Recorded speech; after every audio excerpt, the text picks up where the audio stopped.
the games tomorrow. Of course, Florida, Alabama, cover the A&M, Tennessee.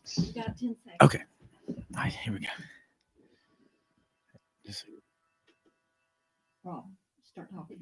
Okay, Rob Brown here with you on the Friday afternoon edition of www.sidelines.live, broadcasting from the Cherry Farm over in Park, Arkansas, looking at Crowley's Ridge. And we got Jimmy Hodge, national college football contributor, on the line with us. And Jimmy's on with us from up in Chicago. And Jake Crane, host of the J-Boy podcast, #1 in the country after a little over 6 months, from down in Tupelo, Mississippi. And we've got a lot to cover. We always do. It is football season in the South. There's coaching searches going on. There's the SEC championship game played tomorrow in Atlanta in front of a smaller than usual crowd due to the virus.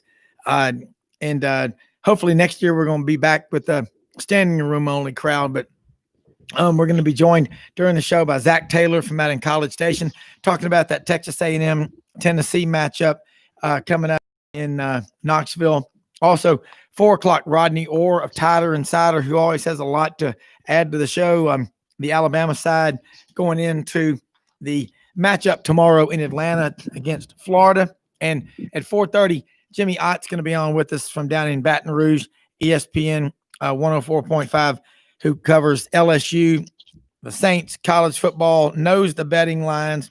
A lot to talk about. Of course, Ole Miss and LSU, that game, big. That's a big one. It's always big when those two get together, guys. But obviously we know in the preseason. I want to start off by saying this, and we're going to go to Jake and Jimmy.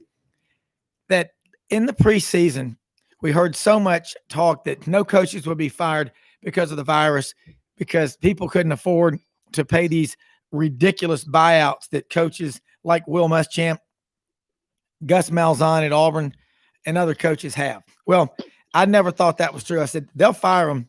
It doesn't matter. If a coach has got to go, he's got to go. Well, the trigger has been pulled. But if you're going to make a move, you better have somebody better lined up, or don't make the move. Don't just make a lateral, move and gain nothing. And a lot of times I see this happen where a defensive coordinator or an offensive coordinator is hired to be a head coach. And what happens is really nothing. You lose a great coordinator, a great coach who becomes a head coach, and he's not good at being an administrator. That is a real problem. And it's very difficult to manage all that you have to manage, not just your own team and your staff, but it's the wealthy boosters, test, the vetting process of hiring a football at a place like South Carolina, Auburn, Tennessee, made their decision.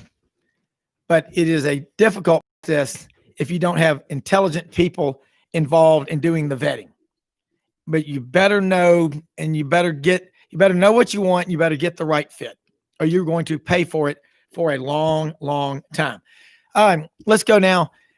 Jimmy Hodge, you're up in Chicago. We've been watching the search down at Auburn, for instance. Nothing yet has happened. Is it going to be Kevin Steele, Billy Napier? I don't mean to bump in, but Steve Sarkisian is interviewing Sunday after the SEC championship game. Well, and that would be Jake. Yeah. Look, that's news. And I know Auburn, that was a possibility. He's a very successful coach. And I'll go, Jake, we'll start with you and then go to Jimmy. For the people that are concerned that Steve Sarkisian didn't have a great record necessarily when he was a head coach at Washington or Southern Cal, that really, it's all about where you are. And that and the right person at the right place at the right time, in a school that has an absolute commitment. Yeah. Let's talk about that Auburn coaching search, and then we'll go up to Jimmy Hodge. Yeah, definitely. Well, I didn't mean to cut you off, No. Rob. That's pretty much breaking news. Yeah. So I wanted to but looking at it right now and just the way the whole thing went down, I mean, your monologue at the beginning is exactly right. I say you don't break up with an 8 to marry a 6, and that's kind of what Auburn would be doing with Kevin Steele, a 62-year-old defense coordinator. It just, in the SEC West right now, you need momentum, you need juice. Auburn needs a fresh start. They need new blood in there. Kevin Steele's 9-36 as a head coach. I think he was one and whatever the rest he played in conference when he was at Baylor. And I'm not saying Kevin Steele isn't a good coach. I think he's a really good defensive coordinator. Would love for him to be the defensive coordinator. Now, some things have gone on behind the scenes at Auburn starting before the 2017 season that I'm starting to believe is true. The amount of former people I've talked to that played and have coached there, that if it is true, I don't think Kevin Steele will be at Auburn much longer. But, I look at Steve Sarkisian, and when you have these searches and people say, oh, well, he had this record here, you got to make sure you know what was going down when he got there. People don't remember when Steve Sarkisian took the Washington job, they were coming off an 0-12 season. They didn't win a game. It was a disaster in Washington. And he got them next year. I think they were 5-7, and then they were 6-6, and then had a better record the next year. And what people don't forget is he almost took the USC job after his first year at Washington because the turnaround was so good. But then they hired Lane Kiffin at USC. So he did an amazing job at Washington, went to USC, had a few big wins. They were just okay. And then obviously the off the field stuff with the alcohol problem, and then obviously being dismissed. You go to a rehabilitation center, come back to Alabama as the analyst, interim offensive coordinator, do a really good job, then go to the Falcons, stay there for a couple of years, then come back to Alabama as the OC. So, yeah, there's been struggles, but I think people need to make sure when they look at these coaching records, and I said the same thing with Mario Cristobal, he inherited an absolute NCAA disaster at FIU. I think they declared the campus a national disaster area after the NCAA got done with them. So there's a lot of stuff you got to look into and understand what they did when they got that job. Because if you just look and you say, oh, the first year at Washington, they went 5-7, you're going to be like, oh, I don't want to coach this 5-7, but you don't realize they were 0-12 the year before. Yeah. And they beat USC both times when he was at Washington. Well, Steve Sarkisian is another example. Lane Kiffin went and rehabilitated himself at Alabama. Nick Saban has a process. Butch Jones even got a job. He's the new head football coach at Arkansas State. Jimmy Hodge, when you talk about bringing a coach back who has struggled at a big-time program, is his next move always the best move, I guess, for him to go back to a big-time program, or maybe start back with a mid-major and get it right this time before you go to the next step? Well, I tell you, it's a real interesting dilemma here Auburn has. I mean, we all felt that from all indications, and I know Jake felt this way, that the early signs pointed to Cristobal. And then, now I don't know if this threw a wrench into the whole equation here, but the fact that Oregon wasn't supposed to be playing in the Pac-12 championship game tonight quickly changed directions when it turned out Washington could not play in the game because of the China virus, and the Auburn people thought they were going to have a really good chance to, meet with him and make a run at Cristobal's services. And then evidently that must have changed things, because things went a whole different direction, and then all the momentum appeared to be going to Steele. And then it turns out that he obviously has his supporters at Auburn, but as Jake mentioned, there's some other people that have reservations. And now the Sarkisian development, which I saw it about 30-45 minutes ago, that puts another adds another link to this whole puzzle here. So again, this is what makes this time of year so interesting, because you just never know what's going to happen from day to day. And then you combine the fact that, at the time this story breaks, Sarkisian's getting ready to, get his offense ready for a huge game. And how does that affect anything? Obviously, he's laser focused on this game. And, there's a little break after this one, which allowed him to, set this time aside to interview with Auburn and just see what the interest was on both sides and all of that. So I don't know. I mean, Sarkisian has coached a big portion of his career out west. He played at BYU. As Jake said, he took over from Tyrone Willingham, an 0-12 Washington team. He got them on track pretty quickly. The knock on him at Washington was they did not beat the elite in conference teams. Mm-hmm. I'm not sure they played for the Pac-12 championship. And then, of course, the USC, that 1 year he was there, it ended, well, he won a full season, and it was before the second season even began, was where he had his issue there. But I tell you what, I consider him really a strong candidate for Arizona, in the same way that I thought Cristobal was really in good shape at Oregon. It's a much weaker league. It's Power 5, but you have a chance to win. He would be coming into Auburn with, a situation where anytime you have a coaching change, that's a big, big obstacle you got to deal with. It obviously affected signing day, early signing day. So there's just so many factors. It's hard to really evaluate. The Auburn job would obviously pay much more. The Pac-12 is famous for not paying their coaches market value that the other Power 5s do. So it's almost impossible to, kind of make a prediction on how this thing might go. Yeah, it is. And you got to get the right fit. You talk about Steve Sarkisian has coached out west for most of his career. And I believe he is a BYU alumnus.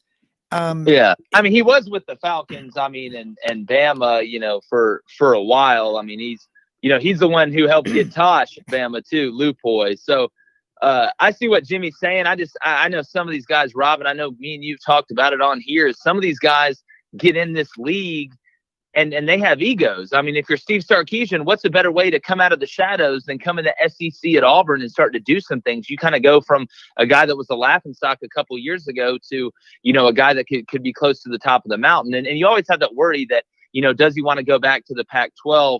Well, I think he's been down in South long enough. I think he's got a good idea.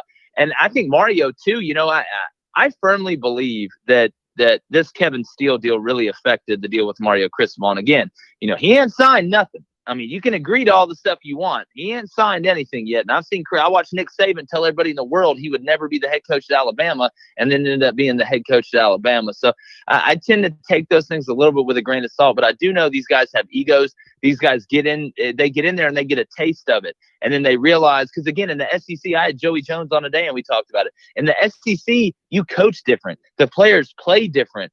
And you say it just means more, but it's almost like a drug, honestly. That you get in those games and you realize that regardless of where you go after this, it's not going to be like it. And some guys get hooked to that, and that ego gets in there, and they want to be the guy that comes in the SEC, and they know that's how, at the end of the day, when they're done with their career, when they put their head down on the pillow, they realize they did everything they can to be as good as they possibly could be. Now, that's not everybody, but a lot of these guys that get in, and a lot of these guys that have struggled before and are trying to make it back, there's a little something to that. It's a little bit of an edge. It is, and being a coach at a big time program, especially in the SEC, where there's so much more. I will say this: the fans are so much more passionate. And in the West Coast, Southern Cal games, Washington games, you lose the game, you're over it by the time you get out to your truck in the parking lot and you go on about your life. Down here in the South, it affects people for a long time. People are. Every college age kid over here at our hunting camp and parking at the farm, we got a lot of kids that go to Arkansas. They're asking, my son's up here with some of his friends from Auburn this weekend hunting with us. And they're going, how do you spike a football? They're just messing with each other. But that will go on, the Auburn, Arkansas ending, for a long, long time. And it is just really, really, it's something that's going to never be forgotten. But again, Auburn better get it right, because they just basically forfeited the early signing period. They're 52nd in the country. You do that, you're looking at the disintegration of your program. Because at Auburn, where you're located, right on the Georgia-Alabama line, if you have back-to-back recruiting years this bad, you're like a crippled wildebeest calf on the Serengeti. They can run within 3 minutes, and if they can't, there's somebody's meals, breakfast, lunch, dinner for the crocodiles, cheetahs, leopards, lions. It doesn't matter, but they ain't gonna make it. Auburn better get this figured out because they made a move. They got rid of Gus. We've been saying they needed to do it, but for goodness sakes, the Cristobal thing, he's got to be as quiet and coy, wouldn't y'all think, guys, as possible, because he's got this Pac-12 championship game being played today. And I would say that is critical that he has his team completely focused on being ready to play Southern Cal tonight for that game. Now, later tonight, something could break, or tomorrow. But Mario Cristobal is a guy that he was at Florida International University, had success. He played at Miami, 86-90. He's got a great pedigree, coached with Nick Saban 4 years, was National Recruiter of the Year twice. And, you can say, well, that's just Alabama. Anybody can do it. Well, they've had coaches there that couldn't, and that this group can. He's an offensive line coach. That's what he's known as. They promoted him from within after Mark Helfrich's didn't work out, following the smug, unhappy little man, Chip Kelly, who left to go to the NFL and failed miserably, and he's failed miserably at UCLA. He's failing everywhere he goes now. But they got to get it right. And, hey, Maury Gaston just joined us here on the line from Birmingham. And I know, Maury, you're an alumnus of Auburn and have been a fourth-generation Auburn guy. What do you think Auburn needs to do, and what are your thoughts on the search up to this point? Well, I wasn't in favor of churning coaches. Y'all know that from our previous call. Sure. But I certainly understood the reasons and the frustration. And once someone was, or some three were willing to ante up and be sure the money didn't come out of the budget or the operating funds, then I get that. I was hopeful that they had everything in place and would make an announcement on Tuesday or Wednesday. And apparently they didn't do their due diligence or due process. And here we are. And every day that goes by, we're looking like we might have been premature and not thought this through as well as we should have. And I hate that. And I hope that is not the case. And I hope we have a superstar lined up very, very soon. I love Kevin Steele. He's a great DC, but Gene Chizik's record at Iowa State was better than Kevin's record at Baylor. And there are some situations, and Gus may have been one of them, where, as Rob was alluding to a minute ago, the best OC and DC is not always even a good head coach. So I said it a week ago, we better be careful. And now I'll add to that, we better act with haste. And we better not screw this thing up, or we'll be in the wilderness like Tennessee was. And Georgia hadn't improved their situation. Florida made it uncomfortable for Steve Spurrier, and he said, if y'all want to do it your way, do it your way. And Buckroff ran off Gene Stallings, and as good as folks don't remember, they wandered for 12 or 14 years too. Yeah, so, 11. Maury, let me just interrupt you real quick, and I don't mean to do this, but I'm going to back you up on what you're saying. Jake and I have been saying, hey, got to do something at Auburn. But again, you look in the investment world. You don't get rid of a position in your portfolio unless you've got something better to buy, because you're not going to make a living sitting in cash. Okay, so and you look at Alabama, Bob Backrath and Bill Oliver. We all know what, and Jimmy and Jake, Maury, what Gene Stallings had to deal with Brother Oliver on the staff. There's some issues between them, but ultimately, when they got rid of Stallings, he'd won 70 games in 7 years after the 96 season.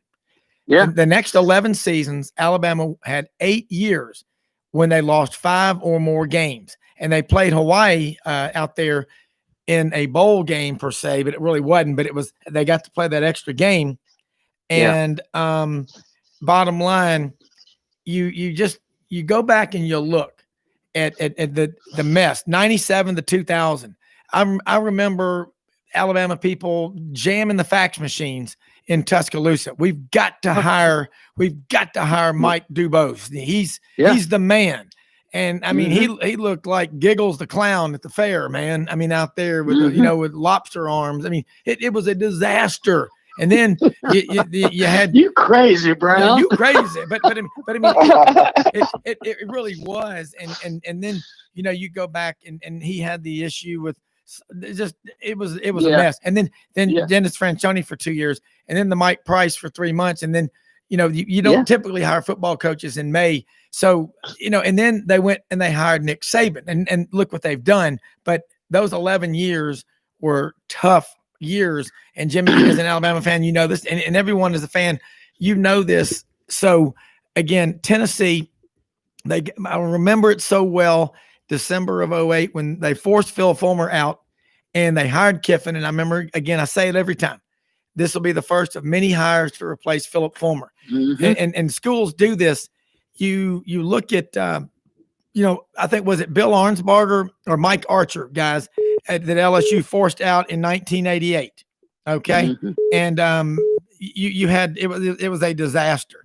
And they brought in Curly Hallman. It's 89 to 94, 6 straight losing seasons. Okay. A disaster. They brought in Jerry DiNardo. Oh, that was Lou Tepper and all that mess. They forced him out. They brought in Nick Saban the first year there. They lost to UAB, went 8-4. Yeah. So Jake, let me ask you this before we go back to Jimmy. Auburn, again, they're hopefully going to be able to get somebody really big.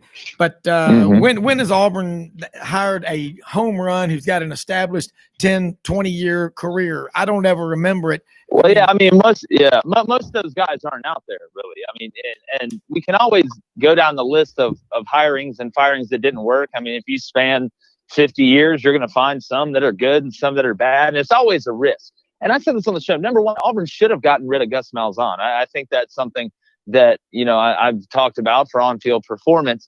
But going back to what Maury's saying, I mean, you do have to have a plan, and it better be a good plan. And if the plan was Kevin Steele, then whoever is in charge of making any decision needs to stop. And if that was the plan and you thought that you could slide Kevin Steele in there and nobody would notice and everybody would just fall in line, is absolute lunacy and out of touchness on another level. But again, there's a lot of stuff that we don't know. I think, again, I'll touch back on the Mario Cristobal deal. There's a lot of stuff that we don't know. But like Maury said, if you're going to make the move, you better have a good plan. And again, is anything surefire? No. I mean, Tom Herman was supposed to be the next great thing at Texas, and they're ready to fire him over there. Nobody said anything really about Matt Campbell going to Iowa State, and he's hotter than Hansel at the Male Model Awards. So, you look across the span of hirings and firings and all that's great. But to me, when I look at a guy like Steve Sarkisian, or I look at a guy, like a Lane Kiffin or something like that, it's new energy, it's new blood. Is it guaranteed to work? No. But if you don't make a change, you're going to be stuck. I mean, we're sitting here saying it had a huge deal on early signing day. Auburn had 12 commits in year 8 with Gus Malzahn. They were ranked 47th in recruiting in year 8 at Auburn with Gus Malzahn. Not have one commitment from Georgia. So the tank was already going down. You had to replenish the tank. But like I said, you don't break up with an 8 to marry a 6. It just doesn't make sense. And I think, at the end of the day, if you look, the backlash has been so bad. They can't hire Kevin Steele. I don't know if Kevin Steele can stay as the DC now, even if he wanted to. You had Stop Steele trending on Twitter. And if you hired him, it's going to hit you in the pockets. I've had multiple season ticket holders message me on social media saying, if they hire Kevin Steele, I'm not re-upping. And that's where it's going to hurt you the most. It's going to hurt you at the gate. And I think they figured that out. And I don't care if the wood's yellow, red, or green. You better figure it out, buddy. Yeah. There's no divorce an 8 to marry a 6, and then you give the 8 a whole bag full of money. That's exactly right. You let the 8 divorce you divorce the 8, give her the house, and marry a 6 with no personality and bad hips. Yeah. Are you crazy too? Yeah. Yeah. I mean, it you really guys crack me up. Well, it's right though. And Maury, you being a mechanical engineer, very pragmatic, people don't plan to fail, they fail to plan. And Auburn, You can have all the money in the world. Case in point, Texas. Look at the mess. They're heading for what? Is this 11 straight years of 4 losses or more? What a joke. It's unbelievable. It really is. Texas is the school with the $14 billion endowment, and they're just fat, lazy, and happy. They're like the kid just who inherited, who has a big trust fund that was born on home plate and thinks he hit a grand slam. It just doesn't work that way, man. You know, when it comes to wealth and all, typically the first generation employs, the second enjoys, and the third destroys, unless you start your kids out on the bottom, scrubbing toilets and sweeping the floors and doing everything and working their way up. Not only will the other employees respect them, but guess what? They'll respect themselves. And that's where it really starts. But hey, let's do this. We're going to take, in a minute, we're going to have to take, well, we got a few more minutes, take a commercial break at 3:30, but want to say, you know, Maury and Jimmy, I want to throw it back up at you. You look at Sarkisian, that West Coast culture, man, that's just a clash. I don't see it working in the South. I don't see a fit there. Yeah. I'd rather have Lane than Sark. Yeah, and that, I mean, he's a great coach, guys, but and you know, look, I don't care about, you know, he's recovering alcoholic. That's irrelevant. I'm talking about, does he understand how things are, recruiting works down here? Does he understand the culture? And you know, one thing else I'd like to know is, how is he with the alumni groups? I mean, Gus's downfall is he really didn't. He would do Tiger Talk on Thursdays and get through, and he'd go out the side door. Bruce Pearl would go out and high five people and be crowd surfing with everybody, you know, and taking pictures and, you know, like a politician, hugging babies and taking, you know, giving people hugs. And that's just who he is. If you're going to be the football coach, part of it ought to be, you're going to get out among the people. You know, I can tell you 2 casualties that, I mean, Brett Bielema was just a big fat slob at Arkansas that sat up there and collected $4.5 million a year in Fayetteville, but didn't get out around the state of Arkansas and meet the people. When you don't do that, it really hurts you. Jimmy, your thoughts? Sure. Yeah, it's really a complicated situation because, as all of you guys know, been around this Auburn program most of your lives. They've always had, their most successful coaches have been those that if they didn't have a connection with Auburn in the past, they quickly adapted and understood the culture there. And it's just absolutely critical. And you bring in a guy from the West Coast who is a brilliant offensive mind. It would be, you know, I'm with Maury here. You know, it would just be a pretty big clash, but at the same time, winning erases a lot of obstacles you think that might exist. But where I'm at though is that I think that Arizona job is really a good fit for him. Although Nia Matalolo from Navy is also a really strong contender there, as he was 3 years ago when, for whatever reason, they hired Kevin Sumlin. Yeah. But Sark would be in a league where, you know, they, with the exception of Oregon, since Cristobal has established that smash mouth style of football where controlling the line of scrimmage is absolutely essential. But Sark would be in a conference where they play a wide open style of offensive football. It would fit into his coaching philosophy well. You don't have the pressure at Arizona that you would obviously have coaching at a Power 5 school in the toughest conference in college football that's used to winning. And if you do have an off year, they certainly don't expect to have one more than once every 3 or 4 years, depending on injury situations that might come up, you know, with key players and that type of thing. But it's just you're between a rock and a hard place. I mean, I don't know if it's too late. They may also revisit Freeze, or if he's already signed another extension on top of the extension he signed 6 weeks ago at Liberty. But you have Napier, who has done a phenomenal job at Louisiana, Yep. who certainly would be familiar with the Auburn culture. And I tell you, a guy who I think would be a great fit here, but he needs 2 or 3 more years where he's at. You know, he's a Gus disciple, but he's done miracles there, I think, in one season, and that's Drinkwitz. Yeah. You know, he's a guy that's a future star, but he needs 2 or 3 more years of success there, where a school like Auburn would feel comfortable with him, just like they did with Tubbs, who had fixed a train wreck at Ole Miss. And after 4 years, you know, they really felt good about coming there. And you look back at the Tubbs time at Auburn, and it was solid, 68% winning percentage. As a matter of fact, I think the 4 most successful coaches in modern times at Auburn, you look at Gus, who, you know, as a matter of fact, I found it very interesting that of the current SEC coaches, he's beaten Nick Saban more than everybody else combined. Yeah. But he won 66% of his games. Tubbs and Coach Jordan each won 68% of their games at Auburn, and Pat Dye won 69%. Yep. So as Maury said, you know, be really, really careful with who you choose here. And at the same time, as Jake mentioned, man, the clock's the clock is ticking, you know, with this recruiting situation. The big period is over, but there's still a lot of good players left for that second signing period.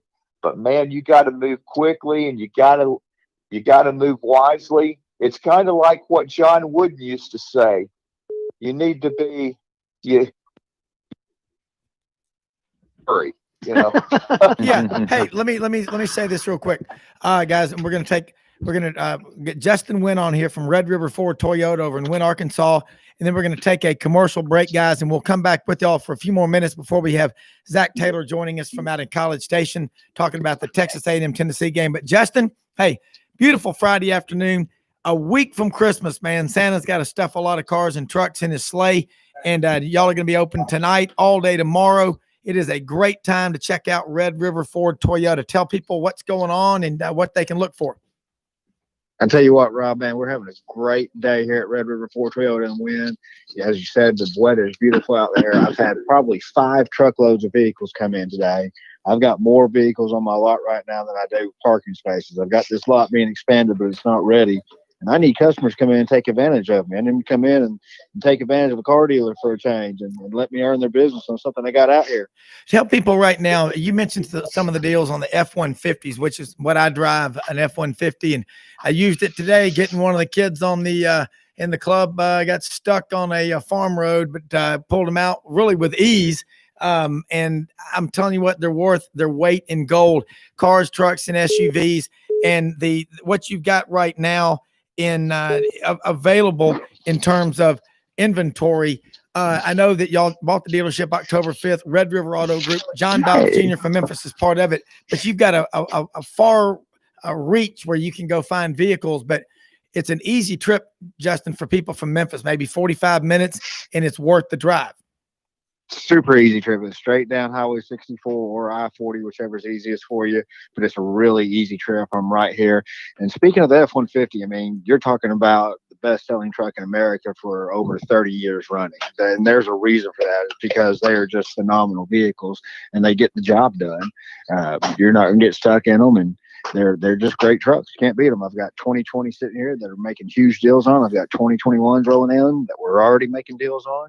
I just need you to get here and give me an opportunity to earn your business. Yeah, and you've also got, I know you're driving a Toyota Tundra truck. It's a great-looking vehicle. You've got all the vehicles, new and used, over 700, you said, in the inventory part of Red River Auto Group. And you'll be there tonight till 6, 7 o'clock or when the last sale is done. until the last customer leaves, we'll be sitting right here. Okay, and people can get on the website. It's on our website at sidelines.live, Red River Ford Toyota. Get the process started on the application, and when they get there, they can talk with you, Rusty, Howard, Nate, any of the salesmen, the staff, everybody will be there, and then you'll be back on with us in the second hour to talk some more. But hey, Red River Ford Toyota, everybody out here listening, drive to win Arkansas. We love that. We're over there every weekend. This is a great place. You're going back and forth to Heber Springs, Highway 64, about a half mile south, right below the Walmart. Easy to get to on I-40 if you're going to Little Rock and you want to go somewhere. It's about 11 miles north of I-40. Easy to get to. Red River Ford Toyota. Justin, we'll talk to you in the next hour. Thanks, Rob. Okay, you bet. Thank you, Rob. Okay, you bet. Maury, thanks for joining us, everybody. Jake, Jimmy, hang on the line. We're going to take a quick commercial break. Be right back with Zach Taylor from down in College Station, Texas. We're going to be talking about that Texas A&M Tennessee game, really just about the general feeling of the Aggie fans. They got a chance to end up with a 9-1 record, which is the best so far under Jimbo Fisher. But we'll be right back with you till 5 o'clock. This is Sidelines.live.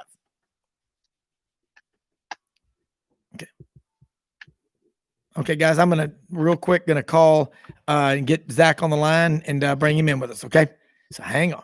Okay. All right. Okay.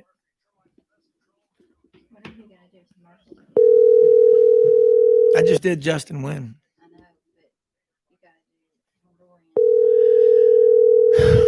Wilson texted me, Dad, where are we? God, I said, you know what? You can't be blowing my phone up during the show. I figured. Hello. Hey, man. Where are y'all? I'm on a commercial break right now. No, we're walking to the stand right now. We made it. Here's yeah. Wilson. I just couldn't talk. I was on the radio. Hey, Wilson, do y'all see the stand? Do y'all see the sled blind? Do y'all see the sled blind? Sorry. Okay. Yeah, we're good. Okay. All right. Okay. Yeah. Okay. Wilson, I'm on the radio. I'm on a commercial break, but y'all found it. Y'all see the sled blind? It's the blind on the levee, right? Yeah, it's a blind on the levee. Yes. Yeah. Do you make sure it's our blind? Don't go in the wrong one. The tree line's to the right. Yes. Yeah. Okay. Okay. All right. Love you, man. Be good. Be careful. Okay. Hey guys. Okay. Let me get Zach on the line. Just a second. Here we go. This is Zach. Hey Zach. Sorry about that. I was. Hey, Rob, no worries. I wasn't trying to blow you off. I was on a commercial with one of our Red River Ford Toyota over in Wynn, and so I'm going to bring you in with Jimmy Hodge up in Chicago and Jake Crane in Tupelo. Here we go. Okay, I've got Reveille on the line with us, Zach Taylor from out in College Station, and Jimmy Hodge is on with us in Chicago, and Jake Crane in Tupelo, and we've been talking about the Auburn coaching search, which is becoming weirder by the day, but I guess they're all weird until you get somebody, and then he's the greatest coach, and that's who you wanted all along. Isn't that how it works, guys? We always wanted George O'Leary. That's who we wanted. he didn't he cure the virus? Yeah, that's him. Yeah. Okay. How many seconds on him? I'm gonna go ahead and play both sides. Okay. Okay. We'll come back out and I'll do one for Dorian. Yeah. Adams. Hey. Okay. Yeah. Hey Rob. Yeah. Hey Rob. I was going to tell you too. I'm interviewing Rob Schuler at 4:30 today. Just Okay. a heads Okay. up. Cool. I thought you'd get a kick. out Yeah. of that Good. one. What's he got to say on this? That's gonna be fun. He's involved a lot behind the scenes with this stuff, and he wants to spill some beans on the show. So we'll see. Yeah. Should be interesting. Okay. All right. Do you have Dorian address?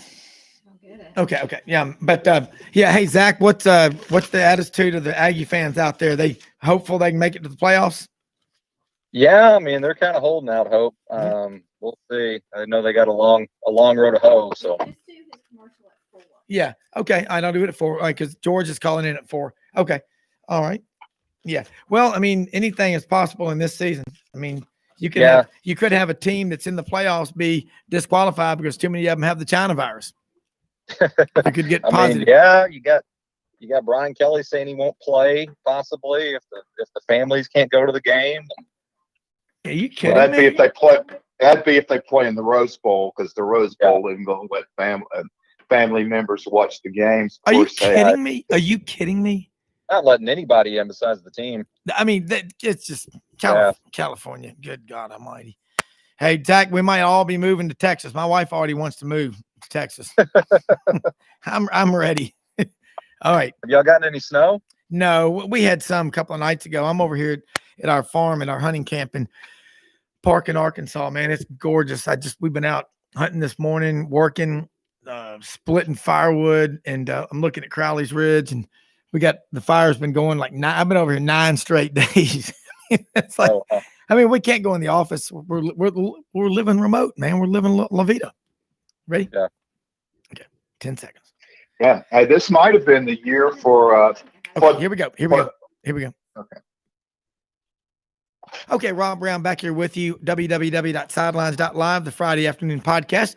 Be with you 3 to 5 p.m. Central, 4 to 6 p.m. Eastern. Listen to us live anywhere on our website, www.sidelines.live. And also when you go to our website, check out, again, Fridays, we're always on 3 to 5 p.m. Central. Saturday mornings, 8 to 10 a.m. Central on Sports 56 WHBQ, 96.1 and the new FM 98.5. You can also listen on the sports56whbq.com website and the always Sunday afternoon wrap-up show, 3 to 5 p.m. Jimmy Hydes, Jake Crane, and a bunch of regulars and roundtable, and we have guests on there. We have a lot of fun, but those are our 3 days we're on right now. And you can also check out Jake Crane, the J-Boy podcast. Those are going to be posted more and more up on the sidelines.live website, as well as the Mitch Davis show. And we're trying to cover your football, your basketball, your recruiting. And we've got one of our guests that we love to have on here from Aggieland College Station, Zach Taylor. And we're going to talk about the Texas A&M Tennessee matchup tomorrow in Knoxville. And Zach, I'm telling you, again, LSU, Florida last week, I kept saying this is going to be a harder game than people think because it looks like such an easy win. And again, it wasn't. LSU got the W. Nobody really would have thought that. I could see something like that happening. Tennessee, they have been a just dumpster fire this year. The football team's been terrible. But here's A&M right now going in. All we got to do is win, and things happen. We're in the playoffs. What's the general attitude that you're getting when you talk to Aggie coaches and players as they get ready to go to Knoxville? Well, you hit the nail on the head. Isaiah Spiller, actually, somebody was asked him about the LSU Florida game, and he said, that's a reason why, we can't overlook this ball game against Tennessee. When you listen to the fans around the area, they're not talking about this game. They're really not. It's pretty much all focused on, well, what happens if you win out, and then these different scenarios that have to happen for you to be able to get into the college football playoff. But I don't think the coaches and the players are thinking that way. But they're hearing a lot of noise, and it is difficult for 18, to 22-year-olds to be able to block that out. Whenever you've got on social media people talking about if A&M could make the college football playoff, and you've got the college football playoff show where basically they don't even mention A&M, and so the players, feel kind of jilted about that, and so that's on their minds instead of maybe playing against Tennessee. So if you're the players right now, and National Early Signing Day, don't even mention that, but with the coaching staff, they're focused on getting these recruits in. So I'm not saying that they have put game planning to the side, but there are definitely a lot of distractions that are out there. How much is that going to affect A&M being off a week? How much is that going to affect them? And then you got Jeremy Pruitt, who's very familiar with Jimbo Fisher. I mean, it's there, go way back. Pruitt was his DC at Florida State when he won the national title. And so he's familiar with the way that Jimbo's offense operates. And you'd think that gives him a little bit of a leg up as well.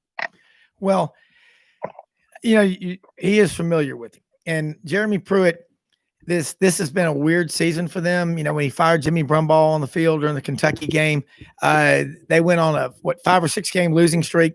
They beat Vanderbilt last week. I mean, that's like clubbing the baby seals, and not much competition out there for that one. Jimmy Hodge, or Jake Crane, you're looking at this game right now. You've coached the last 9 years in college football. You played, your dad played, he coached. It's in your blood. It's in your DNA, just like Jimmy's. What would you be telling your team if you're Jimbo Fisher right now? about this Tennessee team when they're saying, hey, they've lost 6 of their last 7 games. What do we got to be worried about, man? We're on a gravy train with biscuit wheels. You better hope Tennessee doesn't like biscuits. Yeah, well, I mean, they got scholarship guys too, and this That's is right. one that Tennessee needs. I mean, Jeremy needs some momentum, and this is one to kind of maybe give him a little momentum after a year that's obviously been full of struggles. And to be honest with you, if Tennessee is able to stop the run, something that Auburn wasn't able to do, and force Kellen Mond to beat you, can he? Yes.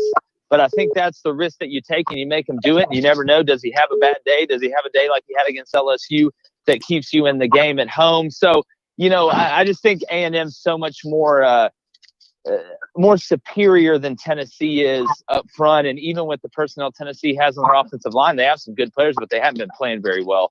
I see A&M kind of doing what they do. I mean, they know what they are. They're a run to set up the pass. I think they're going to target the tight end in the red zone. I don't think Texas A&M is going to come out here and reinvent the wheel. I think they're going to bring their fastball and try and beat Tennessee with their fastball. And Tennessee gets down early. I would expect to see them kind of fold the 10 a little bit. If you're Texas A&M, obviously you want to jump out to a quick start and go ahead and bury them. But you can't overlook this game. You've worked too hard to get to this point to even give yourself a chance to get into the playoff. And again, like you guys said, that LSU-Florida game, what a better example to show your team. I guarantee you he used that aspect, and then he also showed the clip of the kid throwing the shoe and tells you how one bad decision in a big game can take the dreams away from the whole team. So there's a lot of good stuff for A&M to be looking at. I'm sure the coaches have harped on it. I expect Jimbo to have them ready to play, ready to finish out the year and give themselves a chance to get into the playoffs. So you can't overlook him, obviously. But, yeah, I don't think A&M is going to fall in that trap with all the stuff that's happened around them. But it's the SEC, man. You never know. Yeah, and again, I like the point that they've got scholarship players too. Before we go up to Jimmy Hodge in Chicago, Zach, what game was the turning point this year for Texas A&M? I've got my thoughts on what it was that A&M started to believe, or maybe even to buy all in to what Jimbo Fisher and his staff have been preaching since day one. Because I remember Jimbo in practice when they had him mic'd up on SEC Network. He goes, it ain't gonna be the way it used to be around here. He goes, it ain't gonna be that way. He goes, those days are over. It ain't gonna be that way. And he's another guy from West Virginia, like Nick Saban, one of his mentors, along with Bobby Bowden and Terry Bowden, that have influenced him. But man, this A&M team, I don't think it's a great team. I mean, Auburn almost beat them, but but when they could have folded in the Auburn game, this time in the fourth quarter, they took over. Okay. And they made their breaks. They didn't wait for the other shoe to drop. And I think that before that, the Florida game was a big win and all like that. But I really think, too, they could have lost that LSU game, but they did what they had to do to win.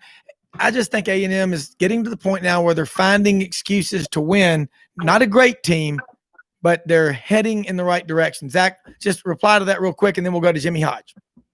Yeah, I don't think they do anything necessarily exceptionally well. Offensive line's having a great year. I mean, I think you'd have to argue that's really been the strength. The defensive lines looked really good. I mean, I'm going to say Florida.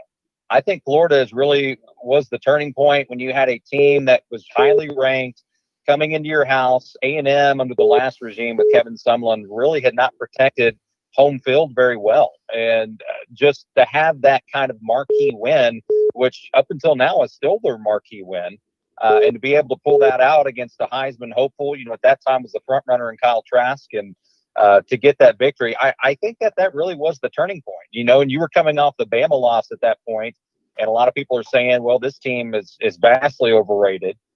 Goes on the road and gets blown out by Alabama in Tuscaloosa. And then since then, all they've done is win. It hasn't been flashy. Now the LSU game, LSU was never in it. That one was over early on. The score might not necessarily reflect that, but when you look at the yards and everything else, time of possession, A&M did dominate that game. They just might not have put up the points that you would expect. It was a bad night offensively for them for sure. But yeah, what A&M does well is not be flashy. Jimbo Fisher's kind of on that conservative pace. He's going to run the ball down your throat. And, as you guys were saying earlier, he's going to throw you your fastball see if you can hit it. And that's the run game. That's what A&M's going to do. That's what they do well. Tennessee's got a good defensive line. I'm not going to lie about that. They definitely have some players on that side of the ball, but A&M feels that their strength is in that run game and up front, and they're definitely going to use that tomorrow. Yeah, I don't think there's any easy game in the SEC. Vanderbilt this year, though, I mean, they were terrible. They did something, and they've had a lot of terrible seasons in their history. But for the first time ever, they did something really special this year. They went winless. I mean, it takes a lot to be that bad, but they were just awful. But just everybody else in the SEC, Missouri won 5 of the last 7 games. They got last week. Georgia put it to them pretty good. That shows you the difference. But Drinkowitz is recruiting. He's getting some things going there. But A&M seems to be in the West beginning. They look like they're on the track to fulfill the expectations that people have had since they came into the SEC. But they quickly realized with Kevin Sumlin, they weren't going to get there. But with Jimbo, it looks like they are making things happen. Jimmy Hodge, what do you think about A&M and Tennessee tomorrow and just both programs at this point? Well, obviously, A&M's on a really good momentum swing right here. They got the big win at Auburn, and I'm sure, Zach, that the A&M fan base thought that this was the football gods taking care of them when they got the go-ahead touchdown, when the interception at the goal line went through McLean's hands and into Watermeyer's hands, as opposed to 2 years ago where A&M had absolutely no business losing that game in the fourth quarter. They threw the untimely interception when it appeared they were going to be able to really just close out the game. And then Auburn's offense, who really hadn't done anything the whole second half, drove down 70, 75 yards to win the game. And when you win a game like that, you've got to really feel that, man, this is going to be a special season for us. And it hasn't been a great year. And you got to be thinking almost, if you're an A&M fan, man, wouldn't this be a great year to be in the Big 12? We might be in the college football playoff this year, And I wanted to ask you a question regarding, because I spent a number of years in Texas and actually spent some time around A&M. How has their recruiting gone overall in the state now that, Texas is struggling, and it's obvious they are really jealous about the fact that A&M is in a superior conference, the best conference in college football, and that they're having success in that league. And it has to kind of, I guess, be a thorn in their side, since they're having constant turmoil involving, their coaching situation. Yeah, well, A&M's success, I think, is kind of salt in the wound. Obviously, it's not the biggest problem over in Austin. The biggest one is trying to find a coaching staff that's going to make it work. I mean, look, Tom Herman, honestly, Texas is not a bad team this year. A lot of people keep pointing that out. I think that what the real issue is kind of in the locker room and how there has not been a united front necessarily. You've seen that. I mean, wins and losses, they're 6-3. Should they be 7-2? Probably. They should have probably beat Iowa State. They didn't. But yeah, with A&M's success, it is going to irk a lot of Longhorns being the flagship. But you've also talked about it, that Texas has not necessarily been on the national scene in about 15 years. I mean, you can make the argument, well, I say that not 15 years, about 10 years, because they were in that national championship game with Colt McCoy got hurt. But whenever you look over and you see the A&Ms of the world, and Baylor's had some success too, maybe not necessarily as much on the recruiting front, but X's and O's, wins and losses, they've had some success. TCU as well. It does hurt, and A&M's still fighting off Texas. They're still going to get a lot of talent from the state. Ohio State is getting a lot of talent from Texas, and so is Oklahoma, and so is LSU. So A&M has done pretty well for themselves. I'm not a recruiting guru by any means, but so far in this signing day, they've done pretty well. I think 24/7, last I checked, had them ranked 7th after they inked Bryce Foster this morning, big offensive lineman out of the Houston area. And they're looking to add 5 more players before it's all said and done. They're at 20 right now. So, I mean, this staff that I don't know if you see that in the last head coaching staff. And another thing too, and you can really tell it with this class, is that Jimbo is recruiting to the trenches. Defensive line, offensive line, those are where the big names have been. I mean, yeah, you got skill players, but it's really been the big guys up front on both sides of the ball there on the line that he's recruited heavily on. Yeah, and the line of scrimmage, you talk about the offensive line for Texas A&M, it's made a lot of improvement, but really I look at it as their defense, and their front 7 has gotten better. And they brought in defensive coordinator, Elko from Notre Dame. They've gotten the players, more and more of them. You've got Terry Price, who's an excellent coach and recruiter on the defensive line as well. And that right there is, obviously you've got to have it on both lines of scrimmage, is why I think A&M, they'll win tomorrow. They're not going to lose that game tomorrow, but it won't be as easy as they think. These kinds of games are sort of like when you have jet lag, you just like, why are we, especially if A&M, if Tennessee comes out and plays them tough early on, A&M might start questioning themselves. That's where leadership takes over. Jimbo's been in a lot of big games. He's got national championships. At LSU, he's got one. He was on the staff there. He's got one when he was, coaching at Florida State against Auburn. No, he knows what he's doing. He's got a great pedigree. Look, hey, Zach, look, we got to wrap it up because we're going to have Mitch Davis on here from Rivals.com talking about University of Memphis Tigers. But tell people real quick how they can follow you. And we want to get you back on next week. I know there'll be a lot of anxious moments, Aggie fans, seeing what happens if somehow they can end up in the playoffs. And again, I'm not going to be surprised. I'll just say this. If even when they pick the 4 teams, just like Jimmy alluded to, Brian Kelly, if they're not going to let the families go to California, which is ridiculous, absolutely ridiculous. But nothing surprises me out there. But news of the weird is just normal news. But how can people follow you, Zach? Because you also cover Aggie basketball, baseball at Bluebell Ice Cream Park. I love that stuff. But anyway, how can they follow you?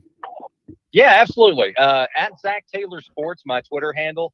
Don't have enough characters for the sports for plural, but I do, as you said, cover plenty of sports and more than just Texas A&M. But at Zach Taylor Sport. And then I'm off a weekly morning show Monday through Friday on 1620 a.m., 94.5 FM. It's on from 6 to 9 Central. So called the Infomaniacs, and we talk sports and all kinds of other good stuff. But yeah, I appreciate you having me on, Rob, and look forward to talking to you again. Absolutely, man. You always bring in a great report. Zach Taylor from down in College Station, Texas A&M and Tennessee going to play tomorrow in Knoxville. We'll have more on that on Sunday. Hey, we got Mitch Davis on here with us right now. We're going to be breaking away in a couple of minutes with George Gully, sales manager, Jim Karras Chevrolet, 2000 Covington Pike in Memphis. Be with us, but let's get going, and we'll go with you till about 10 after the hour. Then we've got Rodney Orr, Tyler Insider coming on to talk about the matchup with Florida and Alabama. Memphis ends up 7-3 this year. I loved the bold preseason statement by Mike Orasco, the commissioner of the AAC. We're going to play a full 12. He was laughed at, but he is able to I'll just say this. Mike Orasco is a true leader as a conference commissioner. Mitch, hang with us. We're going to take this quick message here. This is George Gully, sales manager, Jim Karras Chevrolet, 2000 Covington Pike in Memphis. And George, 7 days from now, it's Christmas. Merry Christmas. Everybody's getting ready. You. Everybody, yeah, absolutely. Merry Christmas. And people are getting ready. They're looking for things to buy, people that they want. What better than a car, truck, or SUV from Jim Karras Chevrolet in Memphis? Hey, thank you so much, Robin. And say hello to your dog out there. What's his name? That is the Delta dog over there. And the Delta dog. Yeah, okay, great. Yeah, we're over here at the Cherry Farm and Park, and got the eternal fire been going for 9 straight days over here. But look, man, it's a great time. And we drove by there the other night, and Jim Karras, y'all are always rolling. You'll be there tonight and bright and early tomorrow. And yeah, we will. Hey, here's what's going on. This Yeah. is what everybody needs to know. It's employee pricing for everyone. Chevy does this rarely, but we're giving our customers the same price that we, the employees, the General Motors employees get.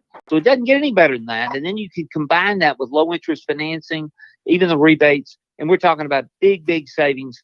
So I invite everybody to come out tomorrow. We'll be open till 6. We got the ball games on. It'll be a good time to come out and shop for your car, truck, or SUV. Hey, you've got the 21 Tahoes, the 21 Suburbans in. And when you go out there, again, we say this every time. You can't say it enough. The Apple technology packages, you're not in your office. You're worried, oh my gosh, I'm going to be out of contact. That's not the case when you get one of these packages. Talk real quickly about what they can do. Here's what they can do. You've got Google Maps, and this is on the least expensive vehicles we have. Every Chevy vehicle today has Apple or Android CarPlay, so you can audibly text, listen to your music, you can listen to your audio books, and use Google Maps, and it's all there at your fingertip, and there's no charge for it. So we invite everybody to come out tomorrow. They can call me on my cell, 901-491-8343, and I'll take care of them personally. All right. Hey, George Gully, sales manager, Jim Karras Chevrolet. We will talk to you here again later in the hour. And I know you're going to be out there tonight and all day tomorrow. Jim Karras Chevrolet, sponsor of Sidelines. Thanks so much. You bet.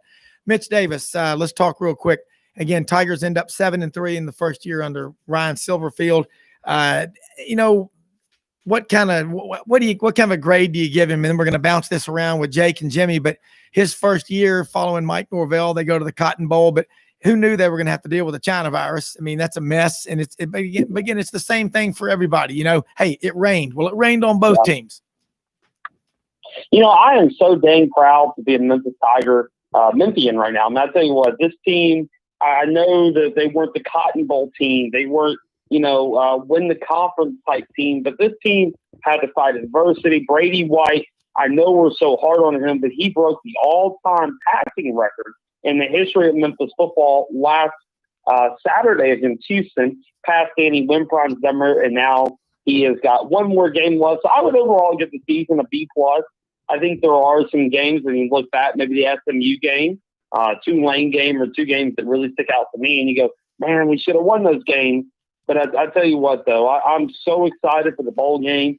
And I do have a message for Tiger fans. A lot of Tiger fans are, we shouldn't be playing in this game. This is against FAU in the Montgomery Bowl. That's a bunch of bull crap. I remember my entire life, Memphis fans were so hungry just to play in a bowl game and just to be playing in a bowl game, postseason game, and during the COVID era against a pretty good defensive Florida Atlantic team is a big honor for Memphis. And I'm really excited about watching them play next Wednesday.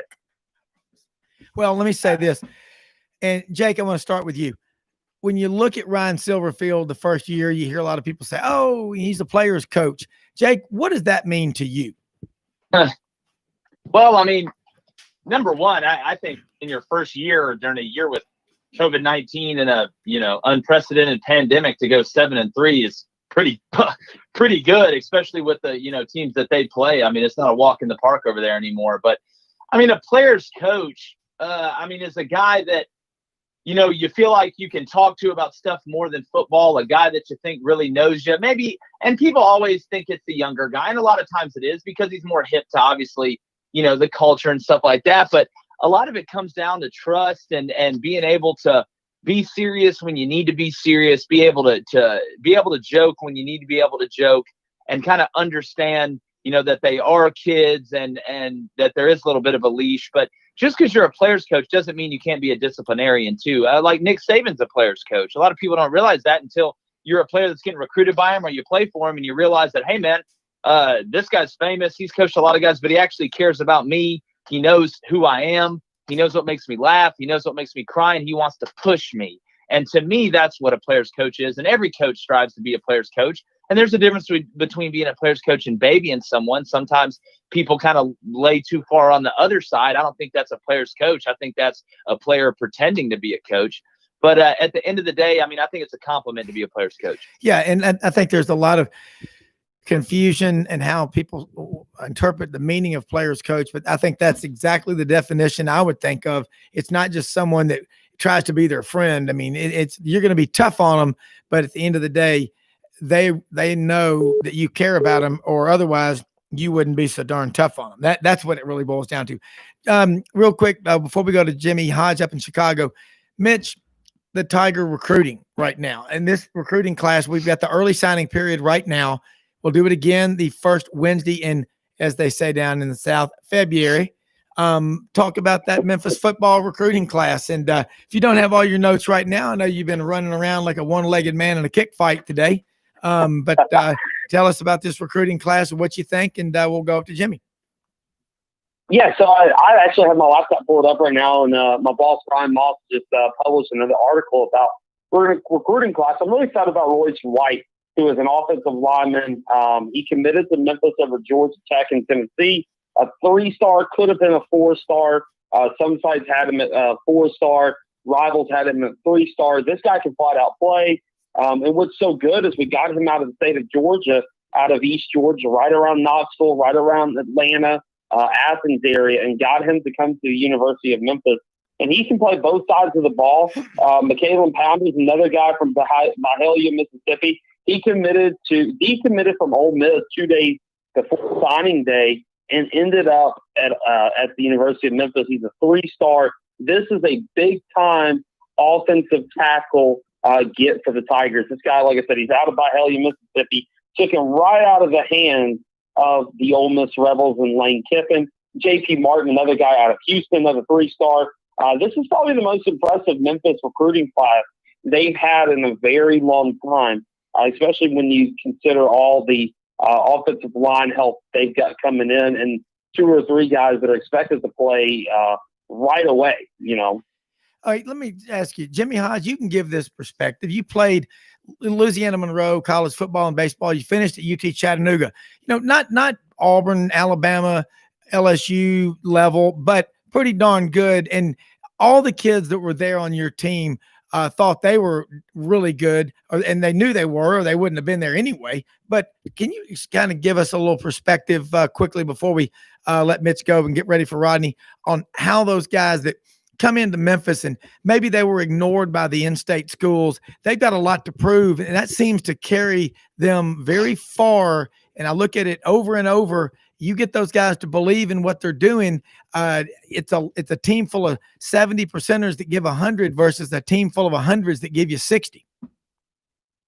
Well, yeah, you can also have a lot of players at that level who are just late bloomers. I mean, we had 4 or 5 NFL players when I was there, and again, a lot of it is just, especially, you know, back then, you could have guys that slipped under the radar. It's not like today where, you know, everybody has a camp and you've got all these scouting services that actually have camps themselves who they film prospects doing basic drills, doing the 40-yard dash and that type of thing.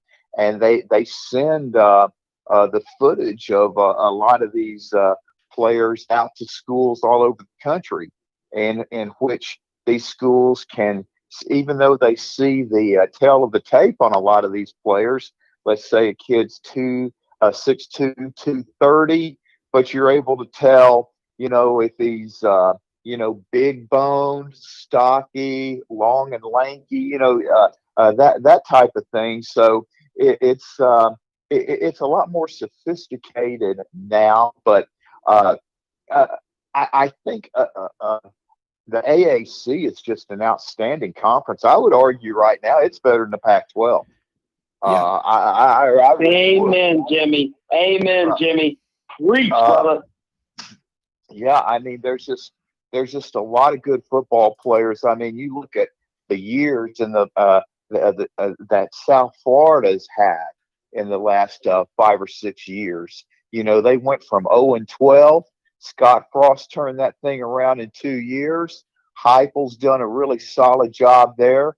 Fickell at Cincinnati. You don't need to say anything else. You look at what Sonny Dykes has done in a short time at SMU. You can just go up and down the list. It's just a really solid conference. And if you're at Memphis, you can sell the fact that we're playing in a really solid league. If you're good enough to achieve your dreams of playing at the next level, this is a place you can do it because you're going to play that type of competition where the NFL scouts are going to see you. You've got a coaching staff that's been around success the last 7 or 8 years, and anytime you're around a program that's winning, that's a program that young prospects want to play for, and they're in a great location. They're in a university where there's a lot of support by the community, and again, it's just a really positive vibe. And anybody that can have a winning year in a league like the AAC under the conditions everybody had to face this year, with no spring practice, no organized team activities from March through July. I mean, you've got a lot to sell, and obviously they're getting a lot of positive responses. They're getting a lot of good football players that have been coming into this program. Yeah, it really is. And look, want to say this too. And Jake Crane's got to get off. He's got a big interview coming up, and it's going to be up on the J Boy podcast. But great comments, Jimmy, what you just said, and Mitch. I'm sure you agree, but I just think that here we are, December 18th. It's a week from today is Christmas Day, but also we are still talking about Tiger football. And I've always said this, when you're talking about Tiger football all the time and the fans are madder than a bunch of wet hens when the Tigers lose in football, that's when they're going to have a really good football program. And it's kind of the same time Dr. Rudd took over and a lot of great things are happening. But Mitch, tell people real quick, and I know you're going to be back in the studio tomorrow with us, 8 to 10 a.m. on Saturdays, Sidelines sports broadcast on Sports 56 WHBQ. You'll be in the studio. I'll be calling in. Tell people how they can follow you and about your podcast, which is now we're putting some of the episodes up on the sidelines.live, but it's great work. You always come. You are the Michelangelo of podcasts. I tell you what, I really appreciate all the kind words. You can follow me on Twitter, Mitch Davis _8, Facebook, Instagram, and Twitter as well, The Mitch Davis Show, MitchDavisShow.com. And also my Memphis content is over on TigerSportsReport.com. Got a lot of great bowl content that's going to be coming up here in the next several days. And got a really awesome podcast that's going to be dropping in the next couple hours or so with Brent Beard out of Jacksonville, Florida. He's a college basketball analyst for First Coast News, Heisman voter. He's a regular on my podcast, so he came on and previewed the SEC championship game and gave some really interesting insight into the Heisman race between Kyle Trask and the threesome from the University of Alabama. Well, look, man, that is going to be great stuff. Looking forward to hearing that. And Mitch, I'll talk to you bright and early in the morning about 7:43 a.m. Central. You'll be on with us again, 8 to 10 on Sidelines on Sports 56. Thanks so much for calling in.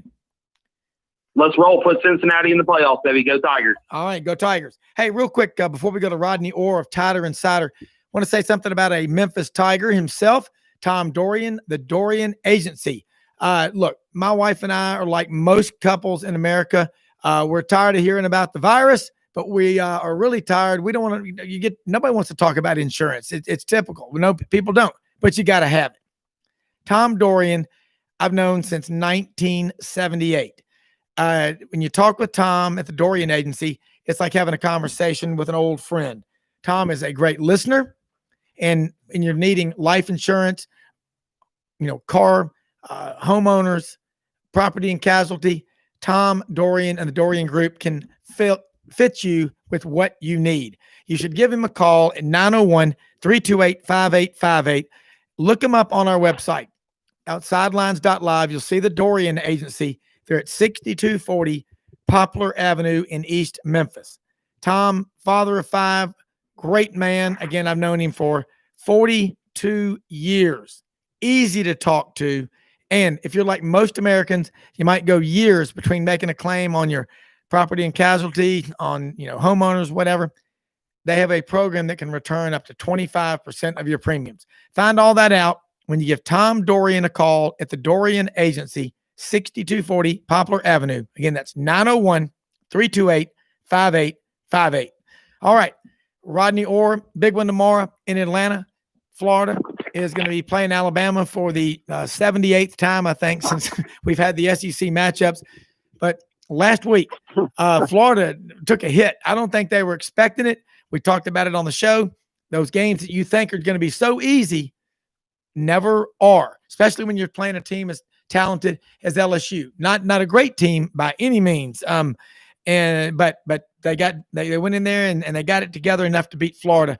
What's the mindset you think of Florida coming in as they get ready to play Alabama? And what is Nick Saban going to be telling his team about a Florida team that's going to be coming in saying, well, look, we may not be going to the playoffs, but we can be SEC champions. So Alabama's got to guard against any sort of complacency, don't they?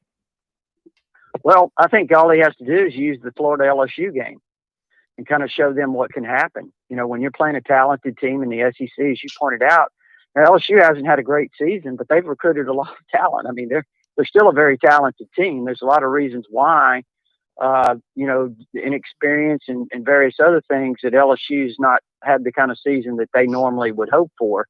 But so I think he can point to that game and say, look, this is what happens when you don't take, as Nick Saban likes to say, when you don't respect your opponent, because that's basically what happened. And, I really think, Rob, that in some ways Dan Mullen, I think he sent some bad messages to his team before that game. And I think sitting Kyle Pitts when he could play was probably not a good idea either in terms of sending a message to your other players. And I think we saw kind of the way they performed, that they just weren't ready for that game. So the question you ask is, what is their mindset, Florida? That's a good question. I mean, how do they bounce back psychologically and mentally from, what happened the other night? Because I can tell you that was a serious kick in the gut, and it probably took all their chances of playing, in having an opportunity to get to the playoffs, in my opinion. Yeah, and Mullen and Florida have a couple of losses every year, some of them inexplicable. This one certainly was, but playing an LSU team, even though their record is terrible, especially it's the worst record I've ever seen of a defending national champion. It's got to be. It must be. But it's like if you've ever been out in your garden and you hoed a cottonmouth, or you shot one, or you thought it was dead and you went over and you picked it up. Trust me, they're still dangerous for about 36 hours. And that venom is still toxic. That was LSU. They're still defending national champions with a lot of talent. I don't know if next year they're automatically going to be better, but I'd be willing to bet. And we're going to ask our next guest after you, Jimmy Ott from down in Baton Rouge. Will Bo Pelini be back? Doubtful. I just would be surprised if he would be back. He just is so out of touch with what these offenses are like in the SEC. Jimmy Hodge, you look at this matchup, Alabama and Florida. We've seen a lot of them. Jim McElwain played 2 years for the SEC championship when he was the Florida coach, and Alabama just trucked them both times. You see similar fate awaiting this Florida team. Are they mentally and physically tough enough to go with definitely Saban's best offense? I'm not sure his best team. That may have been, 2012 team. But, man, this is going to be a fun game. But I pick an Alabama. Yeah, I mean, this Alabama offense up to this point, certainly I think is the best offense they've ever trotted out on the field. Of course, you have to finish it, and that's what the Alabama fan base expects to see, considering how they performed up to this point. But, yeah, defensively, Florida, I mean, they just don't appear to have any answers in stopping this Alabama juggernaut on the offensive side of the ball. I mean, they struggled from the opening game at Oxford. Corral just had a huge game against them, and the Gators, except for a few a few moments during the season, just defensively, has just not found the formula to stop these SEC offenses. Even in the second week, they could not stop a South Carolina offense that had problems moving the ball in their opener against Tennessee. I think they converted like maybe 9 out of 10 third down situations, even though the Gators won the game in the swamp. And, Florida fans are especially scared to death of when the Gator defense puts the opponent in third down situations. They joke that it's third and Grantham, because they know on third and whatever the situation is, Grantham's going to blitz everybody, and opposing quarterbacks have been able to pick it up with relative ease. And it's just been a long year for them defensively, and there's been some friction between Grantham and Mullen on a few occasions on the sideline this year.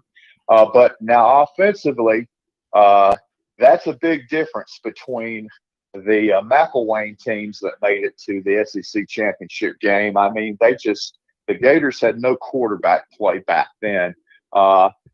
Inexplicably, when Will Greer, his freshman year, after coming out of the gate in spectacular fashion his first 5 or 6 games of his freshman year, he tested positively for performance-enhancing drugs. And for whatever reason, McElwain just had no interest in keeping him on the team. And from that point on, Florida's quarterback play was just never the caliber that you have to have in the SEC through the rest of his time at Florida.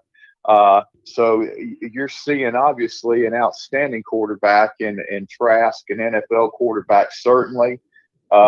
Pitts is evidently going to be 100% for this game. He's one of the most dangerous offensive weapons in college football. And Kadarius Toney has had a sensational season. We've been hearing about what kind of player he was the last couple of years, but he's really broken through this year.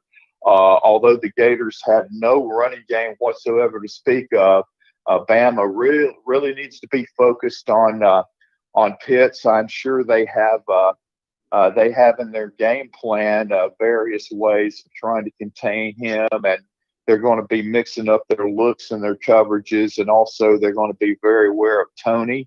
They know that if they can keep Florida in the low to mid 20s point wise, that they should win this game easily. Well, Rodney, the running game for Florida is not great. Passing game is really good, especially with Kyle Pitts in there. And they'll do different things when he's in there. He wasn't in there. They didn't have him against LSU last week. But overall, Florida was just flat, and LSU came to play. And by the time Florida realized it was a real game, it was too late. You're Alabama, and you're getting ready for this game. You're going to be 11-0. Winning can get boring. I know it sounds crazy, but you can get complacent. What does Alabama need to do to avoid any kind of a letdown? I know people say, what are you talking about? This is for the SEC championship. But they're looking ahead to the playoffs. Nick Saban gets Alabama into the playoffs if they win tomorrow. And even if they don't win, I believe they're still in. And he gets them to the playoffs. They win the national championship. He's won more than any coach in history. There's a lot going on in the background, but it's at the front of the coaches and the players' heads, probably a lot, some more than others. But talk about that. Well, I think, first of all, this goes back to probably actually the last couple of years. I think in 2018, they heard all the accolades, heading into the playoffs, and then you saw what happened with Clemson. And I think that team last year was, had refocused and so forth, and they were developing and getting better. And then all of a sudden Tua got hurt in the Tennessee game, and kind of had that surgery. Obviously, 19, 20 days later, he plays on that foot, and that's not taking LSU had a great team, deserved to win the game and beat Alabama. And so the last 2 years haven't finished like Alabama likes to finish. And I think that's something that's really been preached. They've got a lot of leadership, a lot of players that were on that 2017 team that beat Georgia for the national championship. And then they've tasted the last 2 years and they don't like it. So I think there's a lot of leadership. Najee Harris, Devontae Smith, Mac Jones, that offensive line, Patrick Surtain, a lot of players that have been around a while that you talk about winning a lot, but not they haven't got that championship that they want. And so I think that's the hunger, that's the goal, that's the focus. Let's finish. I think that's been something that's been ringing in their ears the last 2 years. Yeah, and you want to win the national championship every year. That's your goal. At Alabama, it happens more than it does anywhere else. Right now, this game tomorrow, everything looks good. What about, I'm sure Alabama, even if they don't win tomorrow, I believe they'll still be in the playoffs. But we were talking earlier about if the game goes to the Notre Dame is going to the Rose Bowl for the playoffs. Brian Kelly has said that he don't want to go if the families can't go. You hearing anything like that from Alabama? No, I'm not. Now, Jimmy's, he may have heard something I haven't heard, but no, certainly not on this end. I haven't heard anything really mentioned about the fans down here. Yeah. Quite honestly, I mean, all the focus has been on the game and then on the, what if you're fortunate enough to win and move forward, move on to the playoffs. That really hasn't come up, but I'd like to hear more about that. Those comments from Brian Kelly. I think that's interesting. Yeah, Jimmy, weigh in real quick because we're going to, in a few minutes, we're going to be going to Jimmy Ott down in Baton Rouge. We got about 3 more minutes with Rodney, but what else is there to that? Is how serious you think Brian Kelly will follow through on that? Well, I don't think it's going to affect him anyway, because if Notre Dame were to lose this game against Clemson, I think it's going to be a really intense competitive game.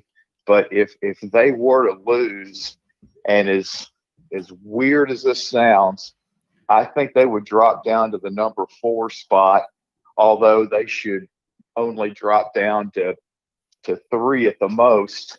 But the reason I think they would drop down to the 4 spot, which would put them against Alabama, if everything goes according to what it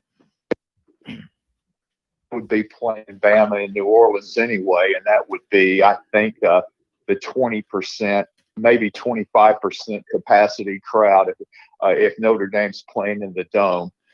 So I don't think that would be a factor, although Notre Dame should not drop anywhere beyond number 3. But the thing about it is that we all know these are human beings on this committee, which did a horrendous job this past week for sure.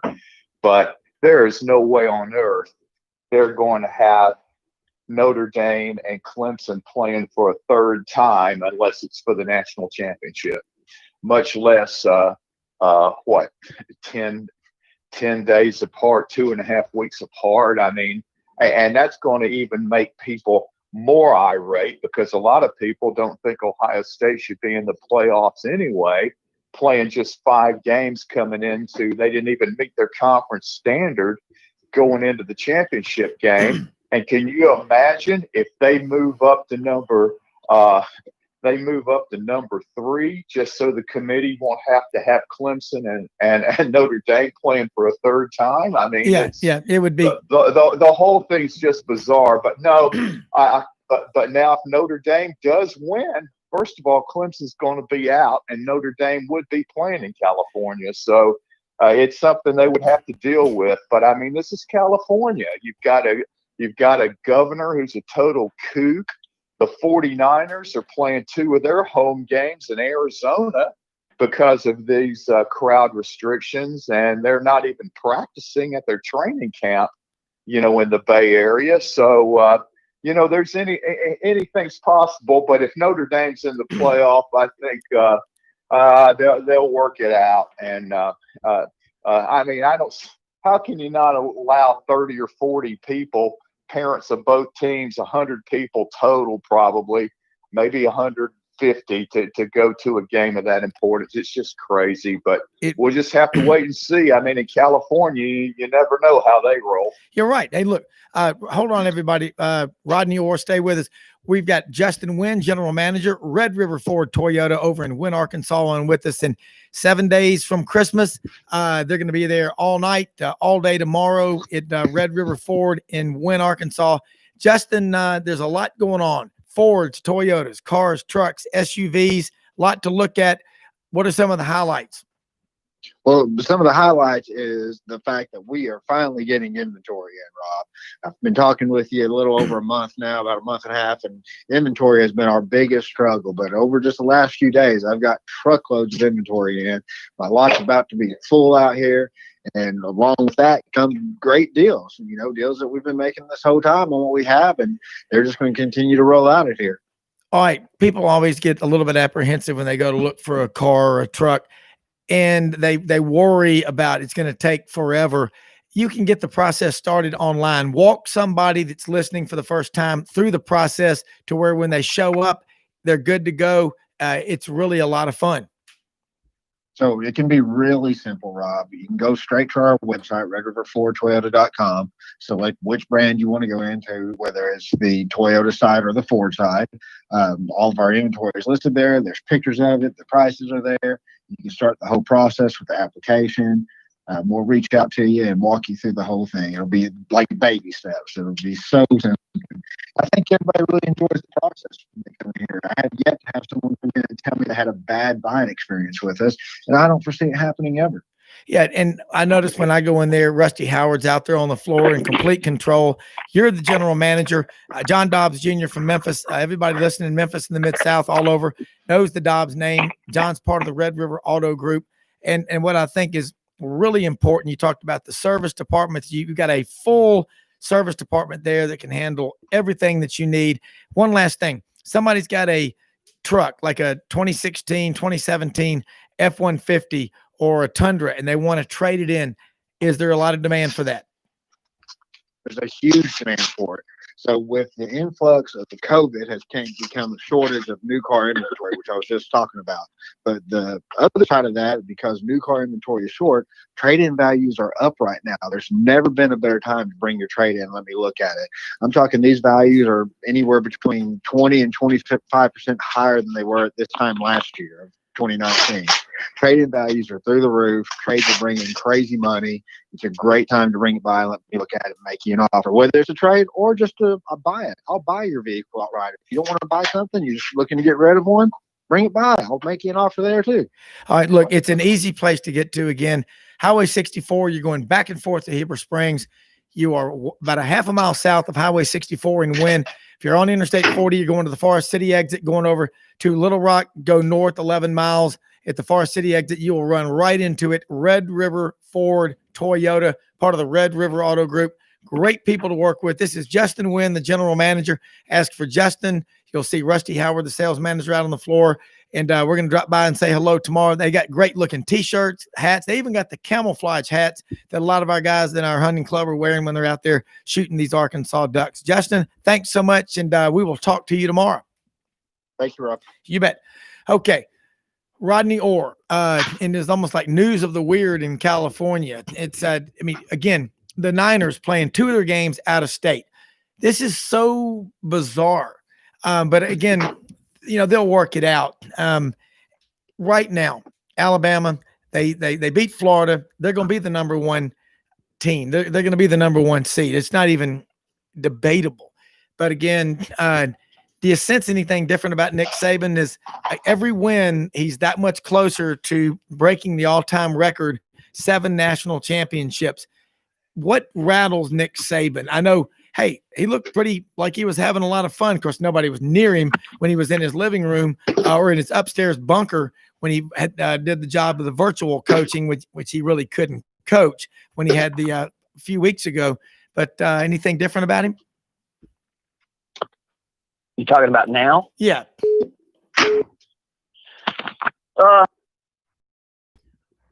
really, this week he has kind of seemed, and again, we have such limited contact this year. Yeah. This is the crazy thing, Rob and Jimmy. I mean, it's hard to get a feel for much because we actually don't see them in person anymore. Yeah. Normally we spend a lot of time around the players, Yeah. in terms of the interviews, being able to watch at least a brief media viewing period, kind of gets Coach Saban's feel, kind of see what the mood of the team is, or, the kind of the way they're responding that week. We just don't get any of that. I mean, it's just, we get a brief Zoom call a couple of times a week, and it's just really difficult to kind of get a read on, what's exactly the feel. Yeah. Well, it'll be fun. Look, Rodney Orr, we will be talking to you again this weekend on Sidelines. Real quick, before we let you go, tell people how they can follow you with Tider Insider. And again, thank you so much for being on the show. Yeah, TiderInsider.com. It's only $48 a year. You can get instant access with your credit card if you prefer. There's an address there to send a check, and that gives you all our premium information. But also, Rob, our All Sports Forum, where it is a nonstop flow of communication, information, entertainment, a lot of things going on our All Sports Forum constantly as it relates to not only Alabama, but college football, college sports in general. And again, it's only $48 a year. That's just $4 a month. TiderInsider.com. Hey, Rodney Orr, thanks so much. We will be talking to you again this weekend. Alabama marching forward, and just everybody's going to say it. Remember LSU Florida last week. Thanks so much. Let's do this. We've got Jimmy Ott from ESPN 104.5 in Baton Rouge on here with us. We're going to take a quick commercial break, and we're going to be right back and be with you till 5 o'clock Central, 6 o'clock Eastern on the Friday afternoon edition of Sidelines.live. We'll be right back. Okay. Hey, Jimmy. Hey. Yeah, Jimmy. Hey, Jimmy Hodge, you there? Yeah. Okay, yeah. Y'all can talk. We're going to be on the commercial for about a minute. Y'all two talk. I'll be right back. Yeah. Hey, Jimmy. Hey, what's going on? Hey, I'm telling you what, man. I mean, Mullen and that post-game press conference, you talk about absolutely devastated, man. I mean, he's whining about, you get a guy that takes a shoe and tosses it 20 yards down the field after I guess that they called a personal foul. It's like this, dude. This is a very important part of player equipment. If he doesn't have a shoe, it's pretty hard to perform the different tasks you need to do at that level of football. I mean, and the fact that after the Stingley debacle and pregame warmups, and then you have the bogus targeting call on 25, and then you have Emory getting injured. They were down to below 50 scholarship players by the second quarter, and they get completely outplayed.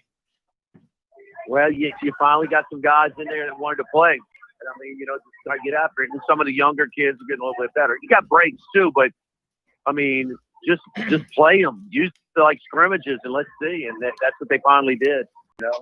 It was, but that was they for whatever reason, but they just not this year. They played hard that game. They did. Yeah. And Mullen saved Pitts. He didn't think he needed him. I mean, he needed them because Pitts plays, Florida wins, no doubt. Yeah. Oh, no question. Yeah. And in fact, whoever was interviewing at halftime said, "Will Pitts be available in the second half?" He said, "No, he didn't practice during the week, and no, he won't be available." I mean, it was just bizarre, the whole thing. But well, I thought he was going to suit up at halftime. I really did, because I mean the 2000 Peach Bowl, our starting left tackle was out, and he dressed out the second half. I mean, and it was a total difference. We couldn't even set up for a pass. Like was getting beat so bad. Second half we went easy. I mean, he went in the locker room and got dressed. I really thought it was precautionary. I mean, they wanted to make sure he was 100% for Alabama. Yeah, they said in pregame warmups he looked great. Yeah, and, yeah. God. Kyle Pitts. In the red zone, he just can't be stopped, and that's where they called. I mean, yeah. And that interception, you knew the football gods might be with you that night there. That's one of the most bizarre interceptions I've ever seen. Yeah. Yeah. And some great athletic ability shown by both the LSU players and not stepping out of bounds when the first guy touched it, and then the interception, him staying in bounds. No, that we said, like, okay, the first guy, he's the Florida guy is not out of bounds when it tips. There's probably like a 10% chance. The other guy goes over his helmet before his foot goes down. About a 10% chance. The guy getting his knees in, reestablished. But I said, if I had that parlay, $100 would have paid you $87,000. I mean, or $87 million. Yeah. Okay, guys. We're about 10 seconds away. Okay. Okay.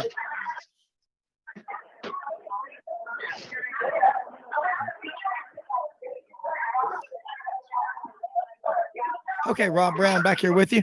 The Friday afternoon edition of www.sidelines.live. We are broadcasting over here at the Cherry Farm in Parkin, Arkansas, looking at the sun setting in Crowley's Ridge over there toward Forest City, talking to people all over the place. We've got Jimmy Hodge up in Chicago, national college football contributor. And again, one of the most insightful people around, no filter, Mr. Honest, Jimmy Ott from ESPN 104.5 in Baton Rouge. And Jimmy, we're talking during the break about the big LSU win last week down in the swamp against Florida. And that just is a lot of fun for LSU to carry in now as they get ready to play Ole Miss tomorrow. But talk about how that came. And again, we talked about it on the Saturday morning show that it's never as easy. We had Jeff Cardozo from the Florida Gator Football Network on.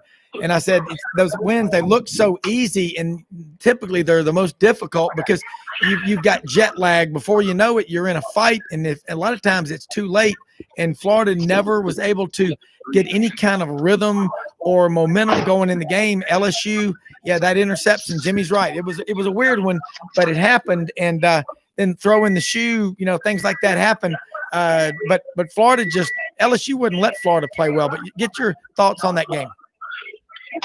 Well, Florida did have over 600 yards of offense, but when they got Dan Mullen just flat out blew this game, and I think Dan Mullen's a very good coach, and I think he's the best Mississippi State's ever had, and he's got things going in the right way for Florida right now. But for him to sit out Kyle Pitts, the first team All-American tight end, a guy that's got a chance to go to the top 10 of the draft as a tight end, which is rare. They bogged down in the red zone, and the initial goal line stance. Then you had another one where they had to settle for a field goal, but they just couldn't get it done. He still had a good day, but you still have the highly regarded plays. You saw some athletic plays. You saw some plays made by LSU that some teams just don't have those guys. They're just so young and they're so thin, and but. If you don't respect your opponent and you just take it for granted, you set yourself up.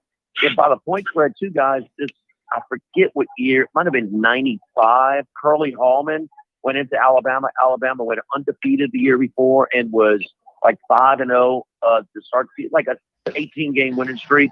And LSU was 25-point underdog, and they won. This is the second biggest underdog in a conference game to win, with LSU catching 23. And I'll be the first to tell you, I like Florida minus the points. Okay. Yeah. It was something that this fan base in his crew, all of a sudden the crew around here was like, and let's just get this over with too. Like, hey man, we got Ole Miss next week. So winning cures everything, and much needed little win right there for it. And look, in the freshman in his first start, you couldn't tell it was his first start, Max Johnson. And I know he's grown up in a football family. His dad, Brad Johnson, played at Florida State, won a Super Bowl with Tampa Bay. But he was, got some things to learn.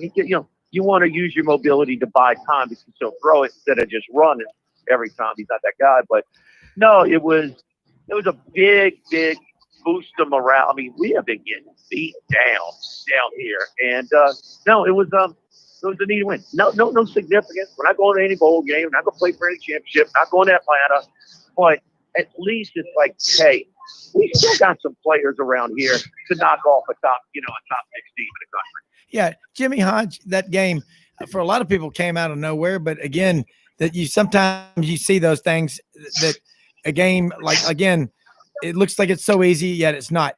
What do you think about what's going on with Florida? That there are issues, it looks like, between Dan Mullen and his defensive coordinator Todd Grantham, and I hear that from a lot of people that Mullen is really upset. I know Pete Cordelli, Coach Cordelli, was on the show with us last Sunday.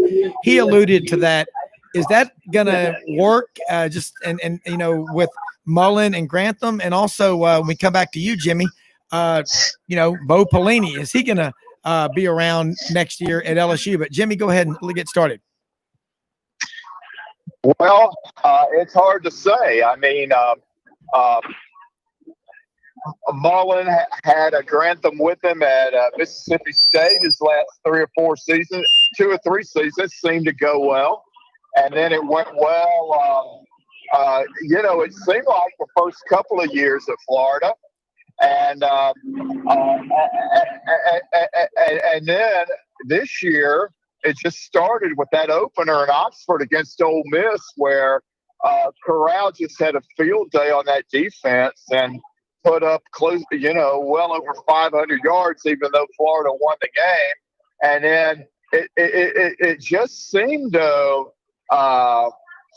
just continue in that manner. They just couldn't seem to stop anybody. And then about 3 weeks ago, they Grantham and Mullen had that dust up on the sideline, and they just they just had all kinds of problems kind of stopping anybody. So it's hard to say what's going to happen in Florida.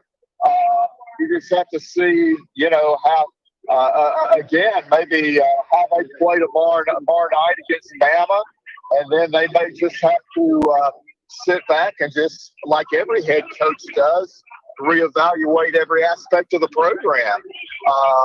But it was shocking. But on the LSU side, to me, to think that this time last week were looking at, a 3-7 season, and now all of a sudden, if you take care of business against Ole Miss tomorrow, you're going to have a bowl game, and you've got a chance to all of a sudden get a winning season out of this. And that has to be just as shocking to the LSU people as anybody else. And if you're able to end this season with the 3-game winning streak, including a win against a team that was in college football playoff contention at the Swamp, you've got to be elated going into the off season. You really do. I don't mean to correct you, Jimmy, but they're already opted out for a bowl game. And I didn't hear it. I've heard about everybody else, Jimmy, but I had not heard that they were not going to play it. No. With the current investigation that's going on. See what you have to say. If there was ever a year to opt out of a bowl, this is it. They've done it. Just trying to have a little. And I think it was requested. I'm sure they just did it on their own. They had communications with the NCAA office and said, "Will this help us out? We self-impose a bowl ban," and they have.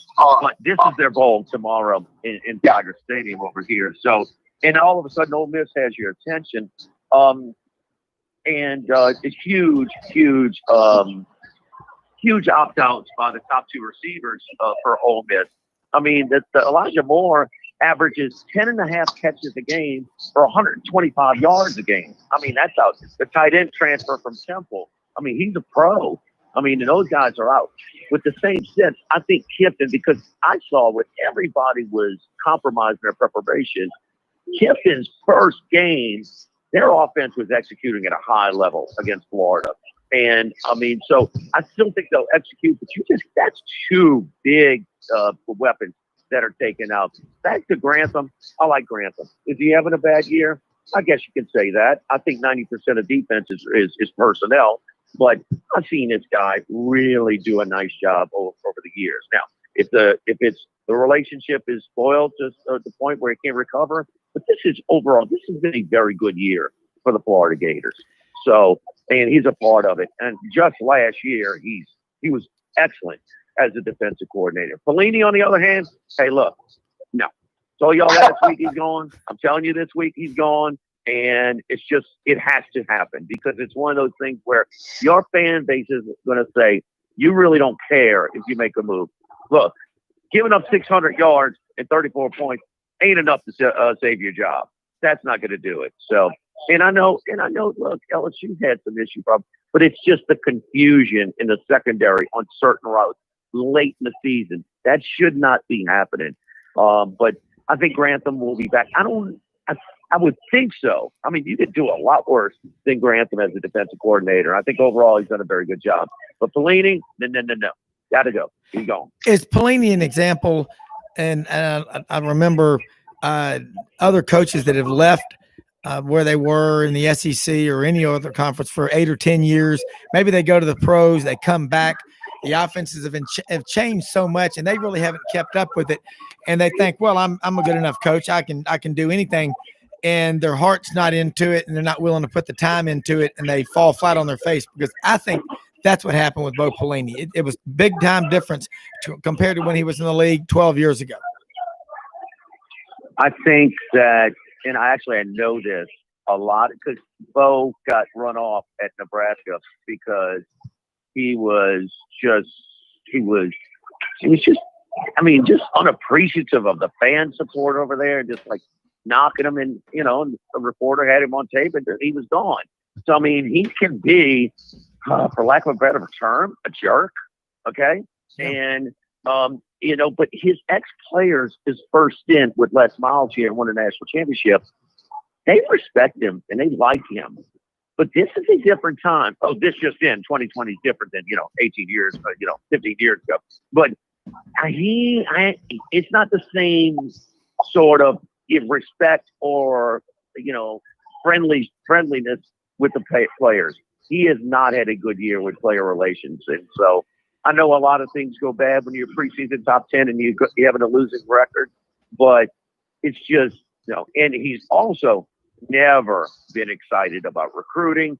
And let's face it, that's a big part of the game. So no, you better be real good if you're gonna say, yeah, I'll take the job, but I'm not going to recruit. But no, he's that ship has sailed. He's got to go, or you're going to have really a lot of upset people around here, and upset enough to stop buying tickets, stop their donations. Pelini's gone. Yeah, and one other thing before we go back to Jimmy. Recruiting, early signing period. LSU looked like they were on pace to have a great class. Again, they've got the first week of February, like everybody else does, to close it out. But did they meet their needs, in your opinion? Well, when they say needs, I think you have to recruit every year with, balance because, we need offensive linemen. We need them, but you know how many true freshmen have started at LSU in offensive line? I know Alan Faneca is knocking on the door of the Hall of Fame. He's not getting him. Andrew, he didn't play as a freshman. Andrew Whitworth has started 17 years. He's now with the Rams. He didn't play as a freshman. So that's a very, very difficult position to break in. But Ogeron said because they only found one offensive lineman, that is their focus to try and finish. And it does. You might not get the level of recruit that you want in February, but the split recruiting days gives you a free swing and then gives you a chance to kind of make up for your mistakes.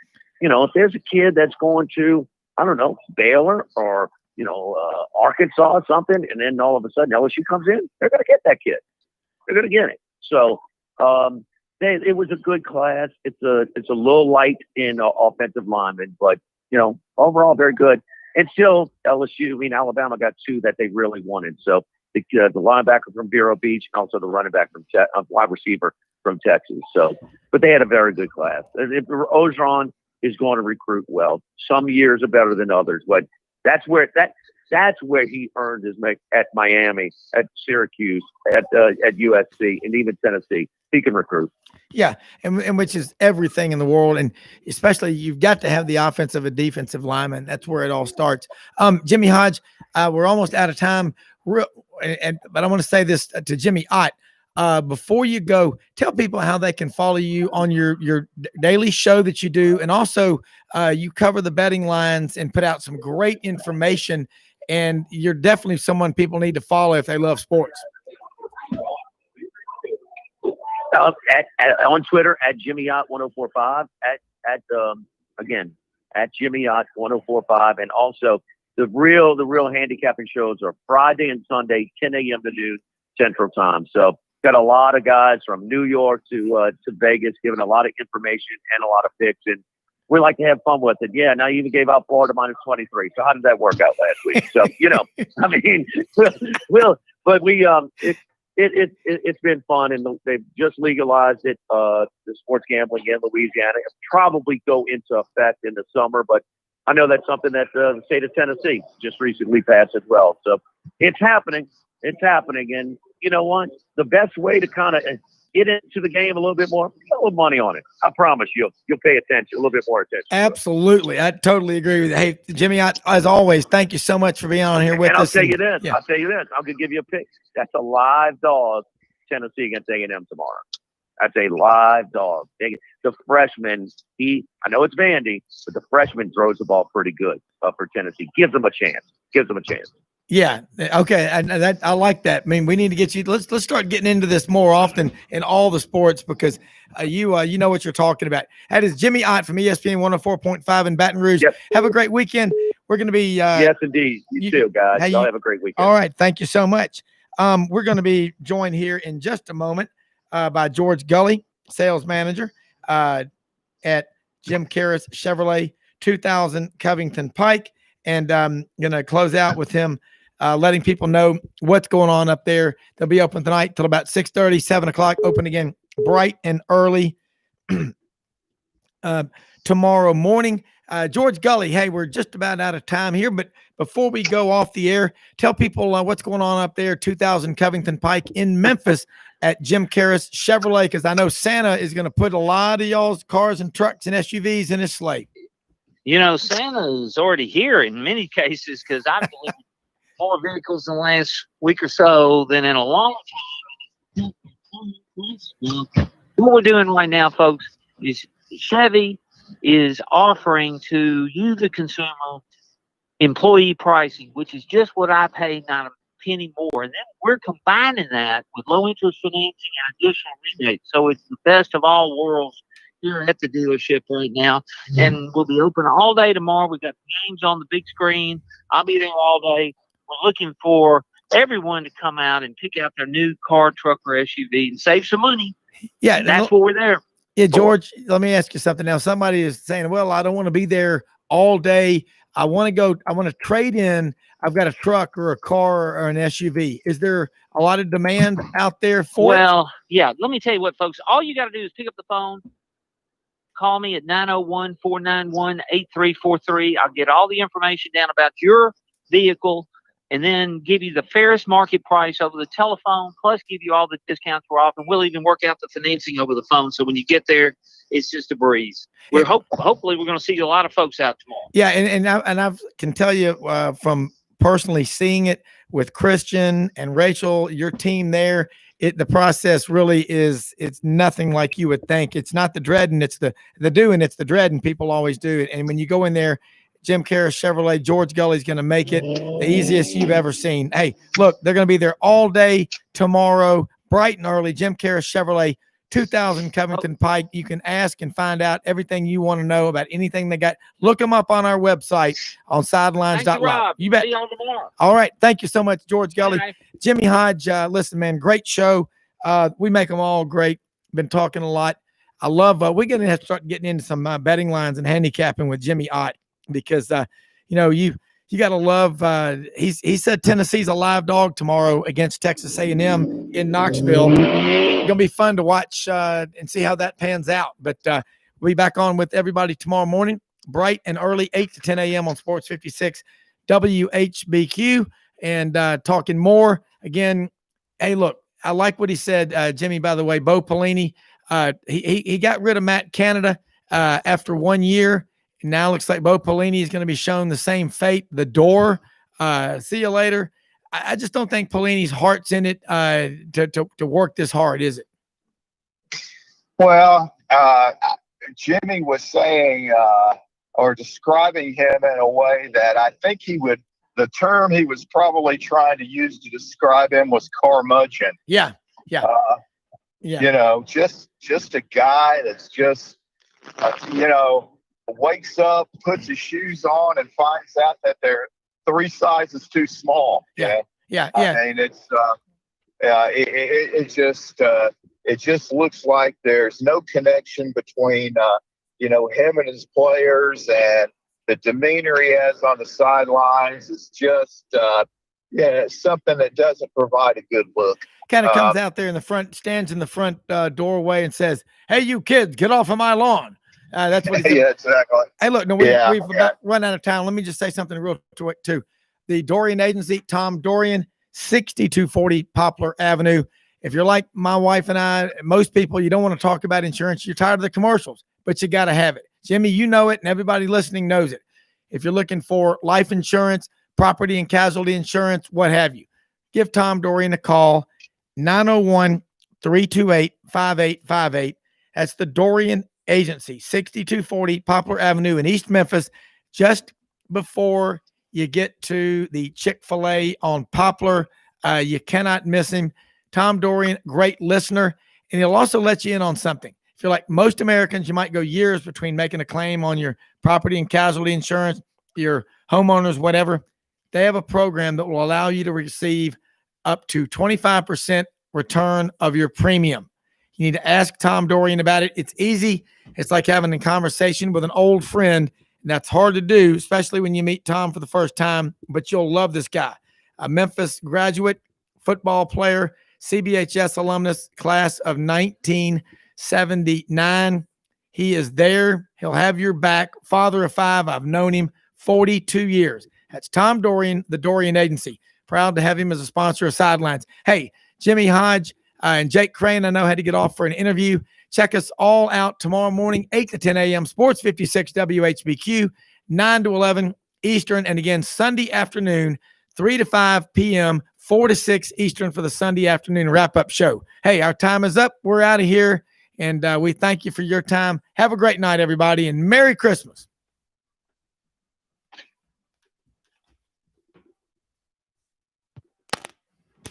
Hey, man, that was fun.